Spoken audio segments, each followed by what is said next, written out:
everyone, Chris here. This is the first and hopefully not last video in what I hope to make a series. Several series actually. I'm thinking of making a couple categories just to put a couple of my reviews in, but this first video is going to be part of the Hidden Gems category. I've been an avid movie fan for most of my life, so obviously I've seen a fair share of them.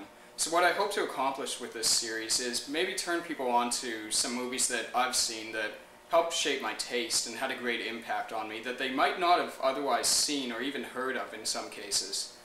So the first movie that I'm going to be reviewing here is Eraserhead.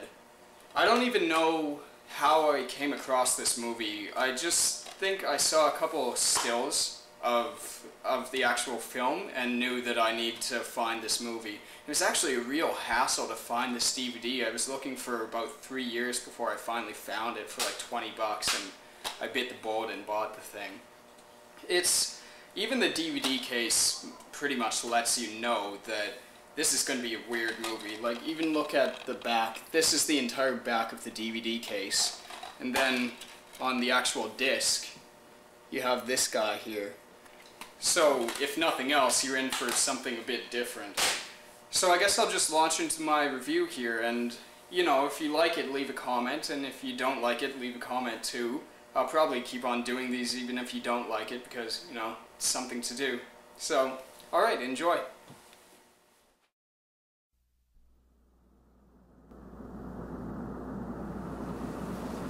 Eraserhead is a very difficult film to classify. Though my first viewing of it left me intensely terrified, it wouldn't exactly be accurate to call it a horror film. There are certainly horrific parts in it, and the premature baby the film revolves around as its centerpiece is one of the most jarring images I've ever seen on screen. But one gets the impression that this isn't a typical horror movie right off the start.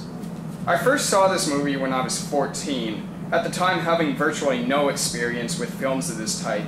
It was directed by David Lynch over a 5-year period, eventually being released in 1977. It was the first of his movies I had seen, which eventually led to me being a big fan of his work.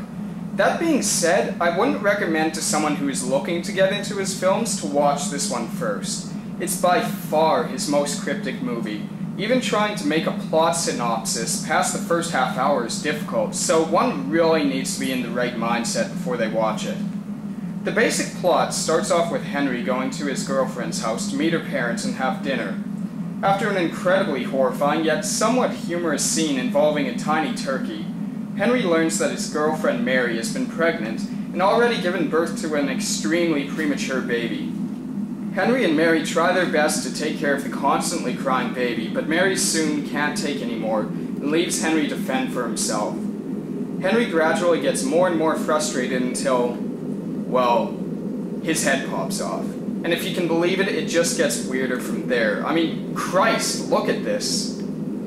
This is an incredibly difficult film to watch, not due to its graphic nature or violence or anything, because there's virtually none, but just due to the intense atmosphere every scene exudes. This is due in most part to the sound design, practically making a series of mechanical noises into its soundtrack. And the strikingly beautiful black and white photography is a sight to behold.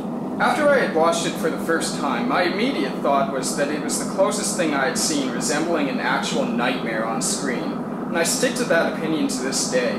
Nightmares don't have to abide by logic or common sense, and that's exactly what makes this movie so terrifying. Literally anything could happen. Such as a lady living in a radiator with giant tumors on her cheeks who sings songs.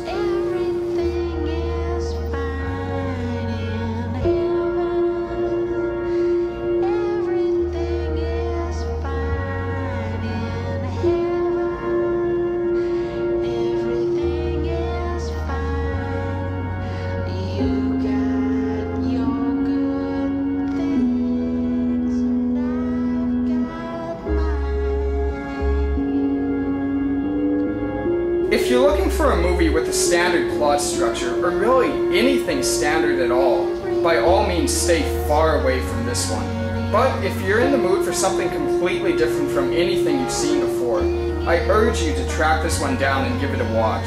It's quite rare to find a copy on DVD, but it's well worth the search. Whether you love it, hate it, or just don't know what to make of it, this will definitely leave a lasting impression.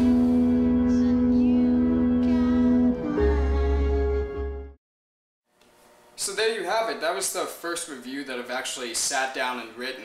Like I said, I'll probably do some more categories for my reviews, though I'm not quite sure what they'll be yet. Classic movies is an obvious one. I'll probably do one for old horror movies, but other than that, I'll just keep on thinking about it.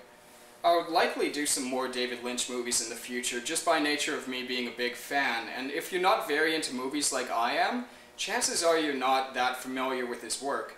So yeah, I hope you enjoyed it, and check back again, because I'll probably try and do these semi-regularly. So, goodbye for now.